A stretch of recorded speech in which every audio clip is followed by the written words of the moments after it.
Good morning बच्चों। आज आप देख रहे हैं कॉमर्स विद अलका क्लासेस, जो आपको 11th-12th की अकाउंट्स एंड बिजनेस की all topic all chapter clear कराएंगी।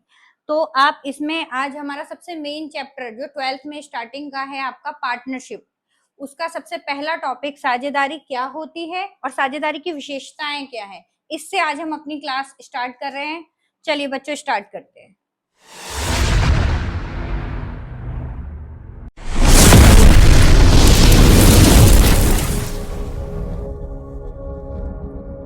साझेदारी साझेदारी क्या होती है? जब दो या दो से अधिक व्यक्ति लाभ कमाने के उद्देश्य से कोई भी कार्य करते हैं उसे साझेदारी कहते हैं। कि मतलब कोई भी अर्न टू प्रॉफिट अर्न करने के लिए जब दो या दो से ज्यादा लोग मिलकर कोई बिजनेस करते हैं उसे कहते हैं साझेदारी। और मिलकर जो वो काम करते हैं उस पूरे संगठन को बोलते हैं फर्म, ऑर्गेनाइजेशन को। अब भारतीय साझेदारी अधिनियम 1932 की धारा, इसकी धारा 1932 है जो आपको याद करनी होगी कि भारतीय साझेदारी अधिनियम 1932 की धारा 4 के अनुसार साझेदारी उन व्यक्तियों का पारस्परिक संबंध है जो ऐसे व्यापार के लाभों को विभाजित करने के लिए सहमत हुए हैं जिनका संचालन उन सब के द्वारा या उनमें से किसी एक के द्वारा किया जाता है।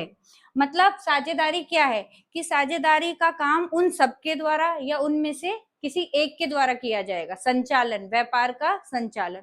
और साझेदारी का सबसे मेन एम होता है कि अर्न टू प्रॉफिट, आपको प्रॉफिट अर्न करना है।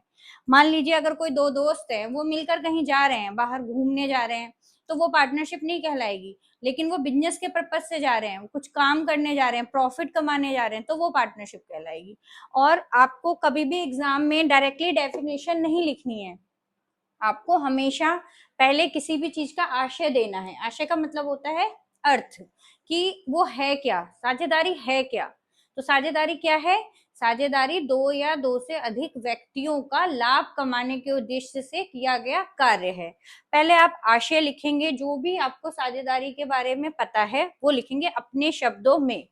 उसके बाद आपको हर टॉपिक की एक एग्जैक्ट डेफिनेशन याद होनी चाहिए, किसी राइटर के अकॉर्डिंग या जैसे भारतीय साझेदारी अधिनियम, ये एकदम आपको एग्जैक्ट लिखनी है। जो डेफिनेशन अधिनियम 1932 की धारा 4 में दी गई है वही डेफिनेशन आपको आनी चाहिए और आप वही लिखेंगे सेम टू सेम।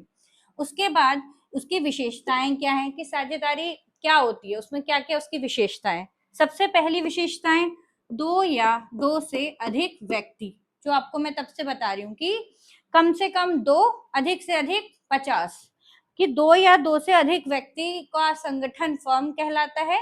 और यही इसकी पहली विशेषता है कि पार्टनरशिप है तो उसमें दो या दो से अधिक व्यक्ति होने ही चाहिए।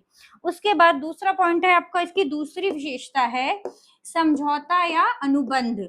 इनके बीच में अनुबंध होना चाहिए कि मतलब ऑल जितने भी रूल रेगुलेशन है सब उसको मानने के लिए एग्री करते हैं। ये एक अनुबंध होता है, एक समझौता होता है कि जो भी उसके नियम होंगे साझेदारी में, चाहे उनका पूंजी का अनुपात, चाहे लाभ का अनुपात, चाहे आहरण का अनुपात, जो भी चीजें होंगी उन सबको मानने के लिए सारे साझेदारों के बीच एक अनुबंध होना चाहिए। तो पहला पॉइंट था हमारा दो या दो से अधिक व्यक्ति। दूसरा पॉइंट समझौता या अनुबंध। इसमें आपका तीसरा पॉइंट है व्यवसाय का होना। जैसे कि मैं आपको बता चुकी हूँ कि व्यवसाय का होना ही चाहिए साझेदारी में। अगर आपका कोई बिजनेस ही नहीं है, आप एक अनार्थिक क्रिया कर रहे हो, जैसे आपको पता होगा, आपने इकोनॉमिक्स में पढ़ा होगा कि क्रियाएं दो तरह की होती है। एक होती है आर्थिक क्रिया जिसको हम बोलते हैं इकोनॉमिक एक्टिविटी, और एक होती है अनार्थिक क्रिया।